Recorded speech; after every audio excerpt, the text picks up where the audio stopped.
이번 주부터는 기사문에 대해서 써보려고 합니다. 기사문은 기사를 말하는 거예요. 신문기사. 그걸 생각하면 제일 쉬워요. 그래서 요걸 배운 다음에 우리가 12월 1일 날 학교 축제했었잖아요. 그 축제했던 내용을 가지고 여러분이 각자 기사를 하나씩 써볼 거예요. 자, 그래서 일단 기사문이 뭔지 한번 공부를 해볼게요. 자, 기사문이란이라고 되어 있는데 우리 신문기사나 뉴스를 생각해 보세요. 내용들이 어때? 왜 써요, 그걸? 그쵸? 다른 사람들한테 알리려고 쓰는 거죠. 그래서 내용이 여러 사람들한테 알릴 만한 그런 가치가 있어야 되고, 객관적으로 써야 돼요. 객관적이라는 거의 말뜻은 감정을 노출시키지 않는다는 뜻이야. 그러니까 내가 대상에 대해서 좋게 생각하건 나쁘게 생각하건 자기 감정을 표현하지 않고 사실만 가지고 쓰는 글을 기사문이라고 해요. 자, 근데 그 밑에 두 번째 줄 볼게요. 기사문 쓰기의 기본 원리라 그래서 육하원칙이라고 되어 있는데 육하원칙 초등학교 때 들어본 사람도 있을 거예요. 육하원칙은 누가, 언제, 어디서, 무엇을, 왜, 어떻게 라는 거에 이 6가지들을 얘기를 해요. 이 6가지들이 어떤 대상에 대해서 사실적으로 설명을 할 때 꼭 필요한 요소들이라서 얘네 6가지를 가지고 글을 써요. 기사문을 써요. 자, 그리고 이제 기사문은 어떤 식으로 생겼는지를 볼게요. 자, 여기 이 단어들 들어봤을 수도 있는데 일단 기사문은 표제, 부제, 전문, 본문, 해설이라는 걸로 들어가는데요. 자, 해설 같은 경우는 필수적이진 않아요. 그래서 이게 있는 기사도 있고 없는 기사도 있어요. 근데 기사문은 필수적으로는 일단 요 4가지 요것들이 대체로 다 들어갑니다. 얘네들이 어떤 역할들을 하는지 볼게요. 자, 표제. 일단 전체 내용을 압축한 문구라고 되어 있는데 이게 제일 글자가 커요. 글자가 제일 커요. 이게 실제로 어떻게 생겼는지는 이따가 사진을 통해서 한번 볼게요. 그 다음에 등장하는 게 부제예요. 표제가 내용이 압축하다 보니까 요거를 조금 더 보완해가지고 요것도 마찬가지로 간단하게 씁니다. 그래서 부제는 표제보다는 작고요. 전문보다는 글씨가 좀 더 커요.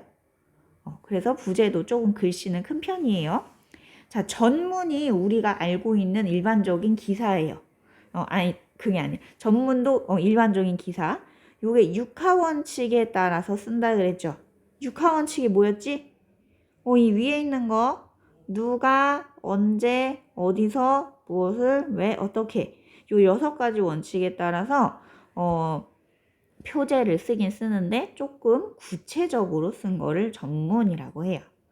자, 그 다음에가 본문이에요. 자, 제일 자세한 내용은 요 본문이고요. 그 위에 있는 요 3가지들은 비교적 간단해요. 요런 특징이 있어요. 그리고 해설은 필수적인 건 아니지만 우리가 독자를 이해하기 위해서 좀 덧붙이는 경우를 말하는데 이게 실제 기사에 어떤 식으로 나타나 있는지 한번 볼게요. 이게 왜 안 뜨니? 실제 기사에 이런 식으로 생겼어요. 자, 표제. 제일 글씨가 크다 그랬죠? 자, 요거는 그냥 일반적인 신문에서 갖고 온 거예요. 종이신문. 표제가 제일 글씨가 큽니다. 누구나 참여해 즐기는 열린 미술축제라고 되어 있네. 그러면 축제는 축제인데 내용은 미술일 거고 거기에 참여하는 대상들은 모두가 할 수 있다라는 내용이잖아요. 자, 그 다음에 그 밑에 있는 게 부제예요. 부제는 글씨가 조금은 작아졌죠. 근데 상대적으로 이 위에 있는 내용보다는 조금 자세해. 언제 열리는지 3월 23일에서 27일에 열린다 라는 내용이 있고요. 어디에서 열린대요? 세종문화회관이라고 표시가 되어 있고, 다음에 뭐 누구의 작품인지가 몇 점인지 이런 식으로 살짝은 자세하게 나와 있는 게 부제예요. 자, 그 다음에가 본문입니다.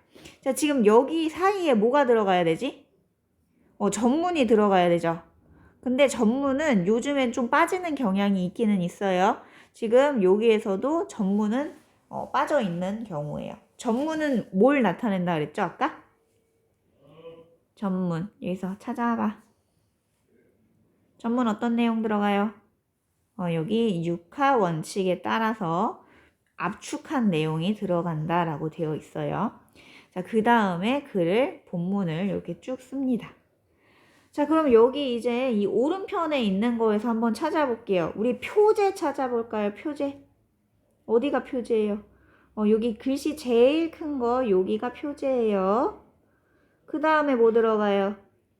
여기 한국교직원 공제의 창립 기념식이라는 요 표제보다는 글씨가 작지만 본문보다는 글씨가 큰 부제가 들어가요. 자, 그 다음에 여기에는 비교적 전문이 있는 것 같네. 전문이라 그래서 조금 요약한 내용이 들어가고요. 그 다음에가 자세한 내용들을 밑에다 쭉 쓰는 거. 이런 식으로 신문 기사는 들어가요.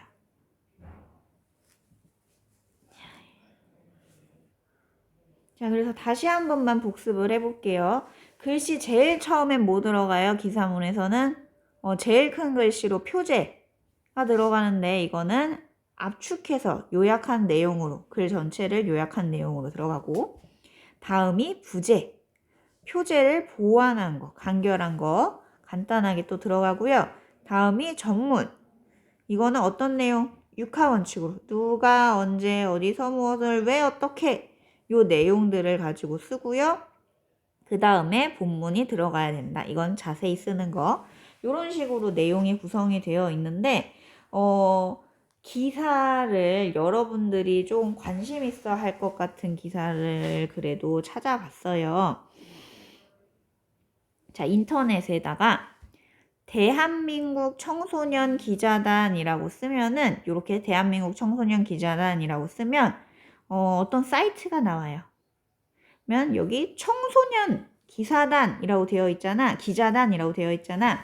청소년들이 실제로 신문 기사를 쓰는 그런 단체예요. 이렇게 막 선서도 하고 얘네가 실제로 기자인 애들이에요. 학생들이 모여가지고 취재도 하고 자기네들이 기사도 쓰고 해서 신문 기사를 만드는 그런 단체입니다. 이번에 공부를 해보고 니들이 여기에 좀 관심이 생기면 여기 밑에 18기 뭐 청소년 기자단 모집이라고 되어 있죠. 여기 한번 클릭해서 관심 있는 친구들은 한번 지원서도 내보고 그러세요.